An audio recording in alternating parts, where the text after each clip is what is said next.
وبينزل أسفل المحطة مكان القطار، وفجأة بيهجم عليه وحش وبيخبطه في الحيطة، وبيجد إن سيفه اتكسر. بعدها بيخرج الوحش من المياه وبيجد إنه ثعبان عملاق ولونه برتقالي، يعني نفس قوة جينو. وبيجد إن جسده كله حراشيف، يعني كده السيف مش هينفع معاه، ومش هينفع أواجهه بإيدي. رغم كده بيستعد للقتال، والثعبان بيهجم عليه وبيضربه في جلده بنصف السيف، ولكن مفيش أي تأثير على الوحش. فبيجري وبيحاول يتفادى الضربات، ولكن بيفشل، والوحش بيستمر في ضربه، وجينو شغال يطير في المكان يمين وشمال من كتر الضرب. وفي الآخر بيرمي عليه القتال وبيقول أنا كنت فاكر نفسي أصبحت أقوى. وهو واقف أمام الوحش بيفتكر كلامه مع قائد سون، وإن الجميع بيقول عليه إنه أضعف صياد في التاريخ، وبيقول له ابذل جهدك عشان تجبرهم على تغيير رأيهم.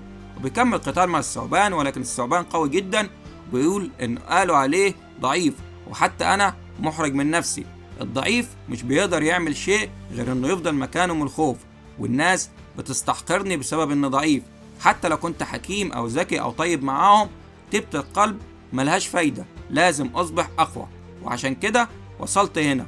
وبدأ يلمع وهو بيقول لازم أصبح أقوى، وبدأ يضرب في التعبان وهو بيقول الرعب اللي عشته وقتها مش هيخليني أخاف من التعبان ده أبدا.